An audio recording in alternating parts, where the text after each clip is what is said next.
플로리다주 아파트 붕괴 당시 한밤중에 잠을 자다 참변을 당한 입주자들이 911에 걸었던 구조 요청 전화 음성이 공개됐습니다.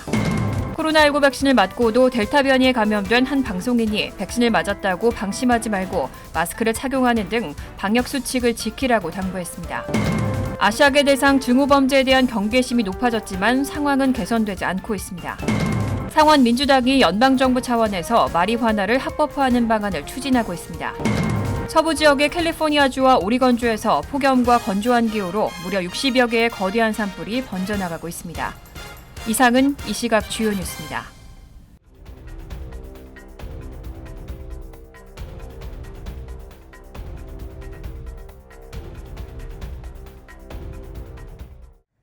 시청자 여러분 안녕하십니까? KBN 뉴스입니다. 플로리다주 아파트 붕괴 당시 한밤중에 잠을 자다 참변을 당한 입주자들이 911에 걸었던 구조 요청 전화 음성이 공개됐습니다. 한결같이 공포와 혼란, 믿어지지 않는 재난을 어떻게든 설명하려는 다급하고 안타까운 심정이 담겨져 있습니다. 마이애미데이드 경찰이 어제 법정에 제출한 전화 녹음 기록, 6월 24일 서브사이드 챔플레인 타워 사우스 콘도 주민들의 신고 전화 내용입니다. Yes, I'm at Champlain Tower. Something's going on here. You got to get us out of here. Hurry up, hurry up. There's a big explosion. 무너진 건물에서 출구를 찾는 절박한 목소리가 이어집니다. We can't find the exit. We're in the stairs, but we don't know which stairs we can get out. Are you able to get out through the staircase? No, the staircase is closed. 지진이라고 착각할 만큼 강력했던 붕괴 충격에 아파트가 싱크홀로 빨려 들어갔다며 인명피해를 걱정합니다. It's earthquake outside! The earthquake outside! The building just went through the sinkhole, so there will be many people there. 판사가 구조 요청 전화의 녹음을 공개한 것은 이 해변 아파트 빌딩의 매각을 승인하면서 되도록 희생자인 주민들에게 유리한 방향으로 이를 진행시키기 위한 의도입니다. 연방 마이애미데이드 지법원의 마이클 한츠먼 판사는 이 빌딩의 부지 매각을 개시하라고 명령했으며 가격은 1억 달러에서 1억 1천만 달러인 것으로 법원 기록에 나와 있습니다. 이번 붕괴 사고로 확인된 사망자는 97명, 확인이 안 되고 있는 실종자는 12명입니다. 한 방송인이 코로나19 백신을 맞고도 델타 변이에 감염됐습니다. 그는 SNS를 통해 감염 사실을 공개하면서 백신을 맞았다고 방심하지 말고 마스크를 착용하는 등 방역 수칙을 지키라고 당부했습니다. 연예 전문 방송 진행자로 잘 알려진 캣 세들러가 인스타그램을 통해 코로나19 델타 변이 감염 사실을 공개했습니다. 세들러는 백신을 완전하게 맞은 뒤 마스크를 쓴 상태에서 코로나19 감염자를 돌본 적이 있는데 감염으로 이어졌다고 밝혔습니다. 그는 코로나 대유행이 아직 끝나지 않았다는 점을 여러분이 알았으면 해서 말씀드린다며 괜찮을 줄 알았는데 델타 변이를 심하게 앓고 있다고 전했습니다. 이틀 동안 열이 났고 머리도 욱신거리며 눈은 극심한 충혈 증상과 함께 고름이 나온다고 전하고 심각한 피로감으로 침대에서 나올 힘조차 없다고 증상을 소개했습니다. 이어 델타 변이는 가차없고 전염성이 강해서 심지어 백신을 맞은 자신도 붙잡았다며 백신 접종 여부를 떠나 마스크를 계속 착용해달라고 호소했습니다. 질병통제예방센터는 백신을 맞고도 코로나에 걸리는 이른바 돌파 감염 가능성은 극히 낮다는 입장으로 백신 접종자에게는 엄격한 마스크 착용 수칙을 적용하지 않고 있습니다. 하지만 세들러와 같은 돌파 감염 사례는 계속 보고되고 있습니다. 네바다주 라스베이거스에선 한 병원의 의료진 11명이 지난달 수영장 파티에 참석한 뒤 최근 확진 판정을 받았고 이 중 10명은 델타 변이 감염자로 확인됐습니다. 이들 11명 가운데 8명은 백신 접종을 완전히 마쳤고 2명은 1차 백신만, 나머지 1명은 미접종자로 확인됐습니다. 세계보건기구가 미국과 중미에서 또다시 코로나19가 급증하고 있다고 밝혔습니다. 이들 지역에서 다시 코로나 바이러스가 창궐하고 제2의 팬데믹이 올 수도 있다고 경고했습니다. CNBC에 따르면 세계보건기구 WHO는 어제 기자회견을 갖고 미국과 중미에서 코로나19 발병이 다시 급증하고 있다며 제2의 팬데믹이 올 수 있다고 경고했습니다. WHO 관리들은 이날 브리핑에서 더 많은 변이가 확산되면서 미국과 라틴 아메리카에서 코로나19가 급증하고 있다고 말했습니다. 또 미국뿐만 아니라 엘살바도르, 과테말라, 쿠바 및 버진 아일랜드와 같은 중미 및 카리브해 국가에서도 감염자 수가 급증하고 있는 것으로 나타났습니다. WHO는 이런 새로운 감염 급증이 라틴 아메리카와 카리브해의 여러 국가에서 정치적 불안정을 고조시키고 있다고 경고했습니다. 이번 주 쿠바에서는 90년대 이후 처음으로 수천 명의 시위대가 길거리로 나섰습니다. 미국의 경제 봉쇄로 경제가 좋지 못한 상황에서 코로나19로 인해 경제가 더 악화되고 의료 시스템이 벼랑 끝으로 밀리면서 현 독재 정권에 대한 주민들의 분노가 폭발했다는 평가입니다.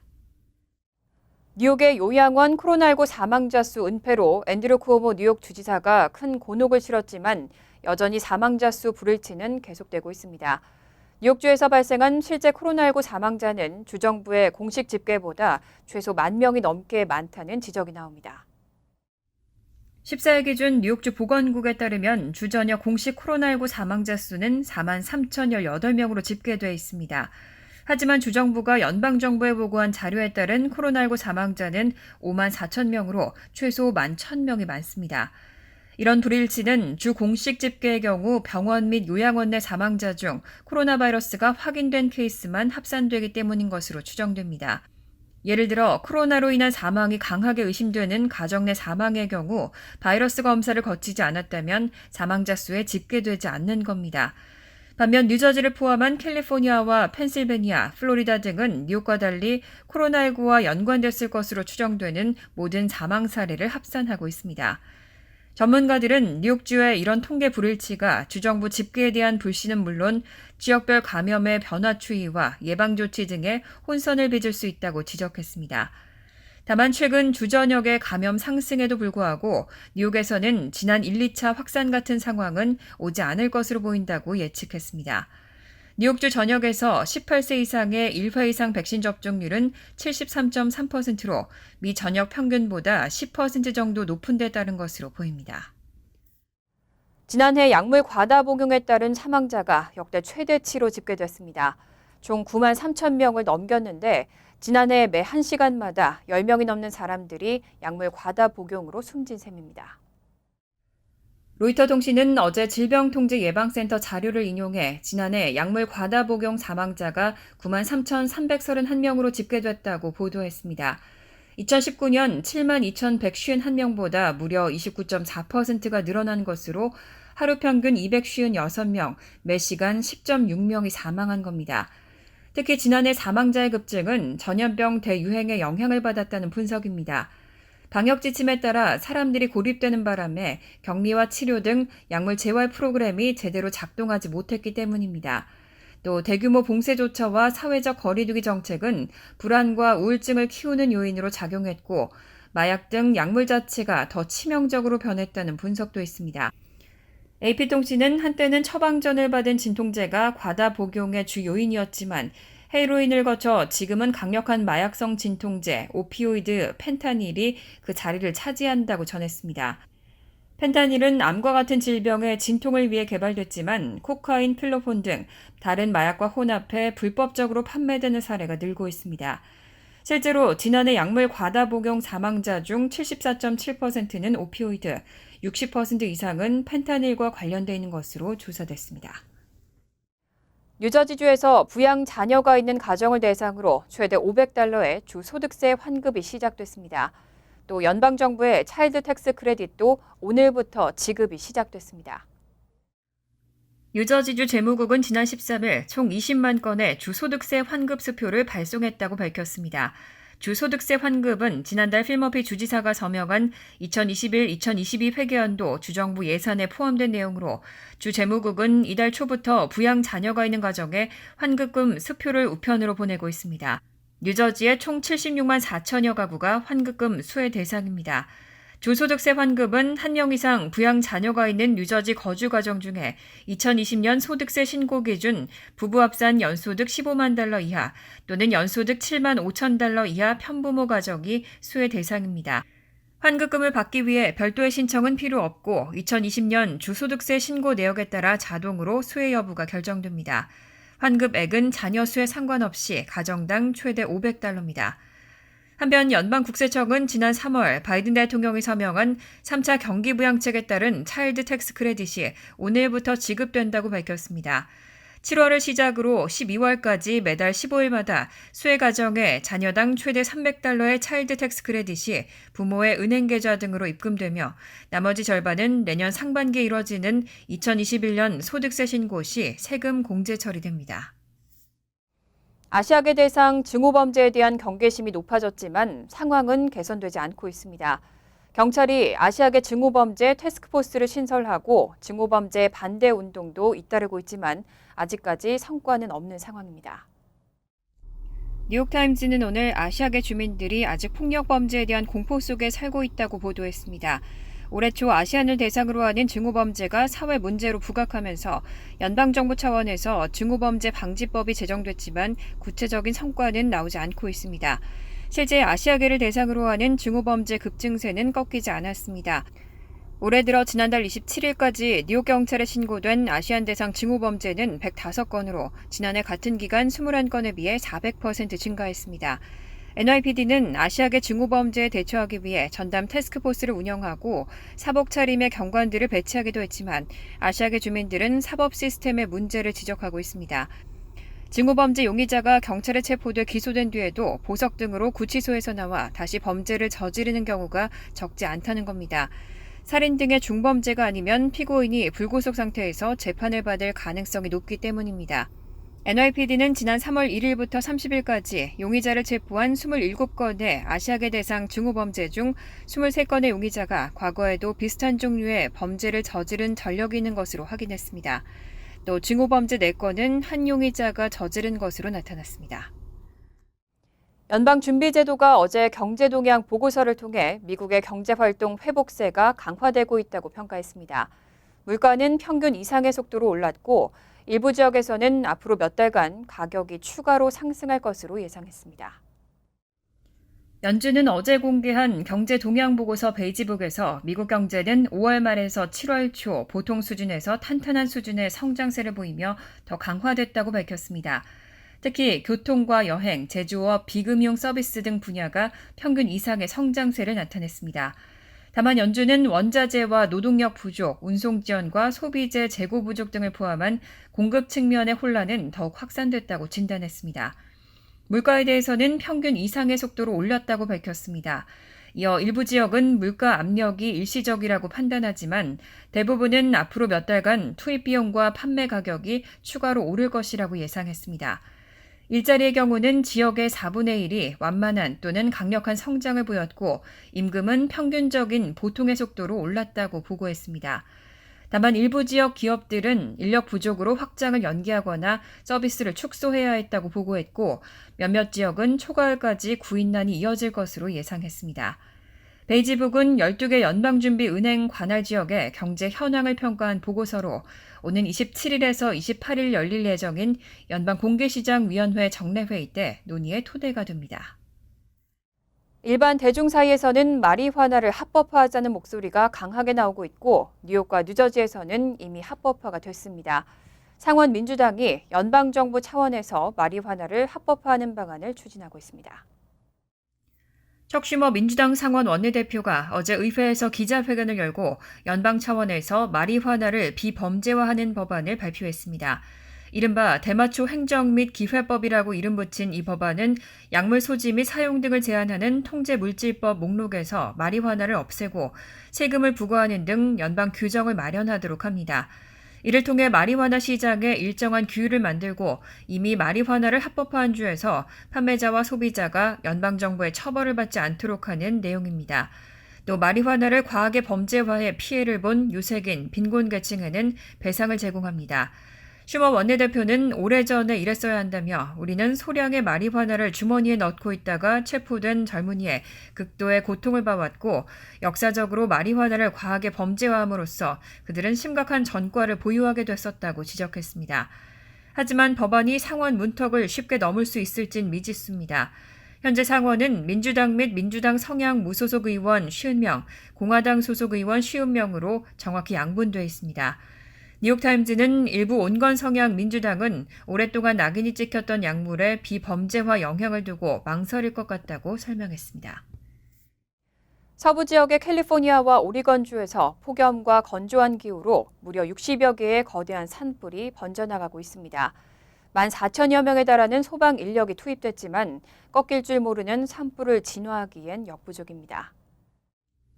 미 전역에서 최대의 산불인 오리건주 클래머스 카운티의 블랙 파이어는 이미 859.5 평방킬로미터의 광활한 지역을 초토화시켰습니다. 산불 추적 전국 정보망 인시웹은 블랙 파이어가 불안정한 대기 조건과 폭염 때문에 여전히 기세가 꺾이지 않고 극도로 활성화되어 있다고 전했습니다. 앞으로도 며칠 동안은 극도로 낮은 습도 때문에 더욱 위험한 폭주가 예상됩니다. 이곳에 투입된 소방대원만도 1,338명이지만 아직도 산불의 전선을 막지 못하고 있습니다.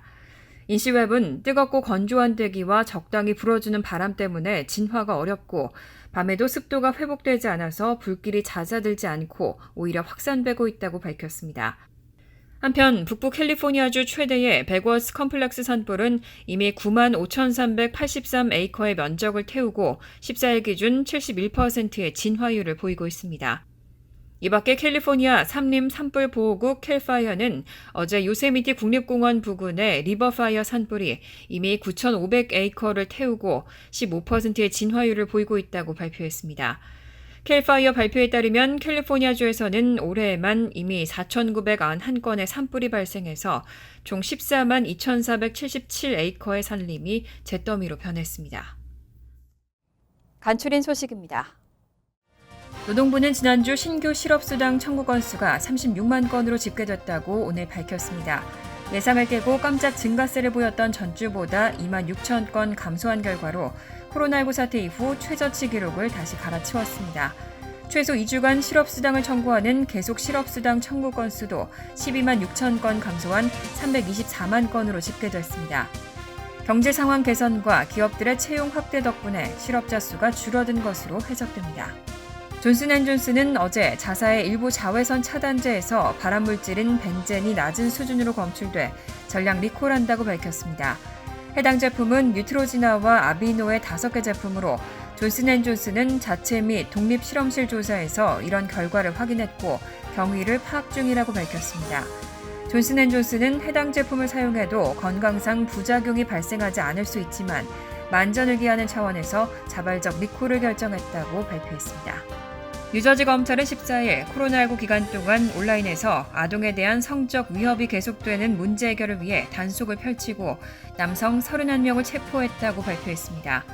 체포된 용의자들 가운데 2명은 아동 성폭행이나 성폭행 시도 혐의로 붙잡혔고 또 다른 2명은 아동 성적 학대 자료를 제작 또는 제작을 시도한 혐의가 적용됐습니다. 나머지 27명은 아동 성폭행 동영상 등 아동 성적 학대 자료를 소지하거나 배포한 혐의를 받고 있습니다.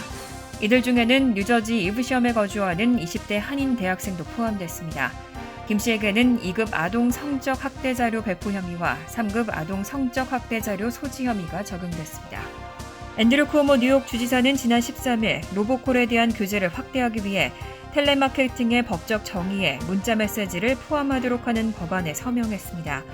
뉴욕주에서는 지난해 로보콜 차단 기술을 적용하지 않은 통신업체와 로보콜 발신 업체에 대한 규제를 강화하는 내용을 법제화한 바 있지만 음성 통화에만 제한됐었습니다.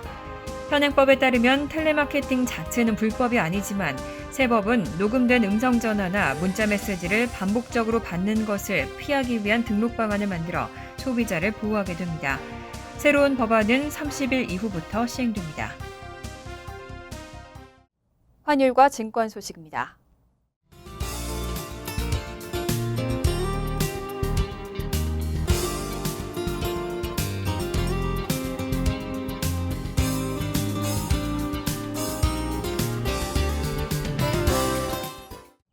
이어서 날씨입니다. 금요일은 화창하지만 오후부터는 30% 정도로 천둥 번개를 동반한 소나기 가능성이 있겠습니다. 낮 최고 기온은 90도, 섭씨 32도, 밤 최저 기온은 76도, 섭씨 24도로 예상됩니다. 토요일도 대체로 화창한 가운데 오후부터 60% 정도로 천둥 번개를 동반한 소나기 가능성이 있습니다. 일요일은 대체로 흐리겠고 때때로 소나기가 내리겠습니다. 이상으로 KBN 뉴스를 마칩니다. KBN과 함께 즐거운 저녁 되시기 바랍니다.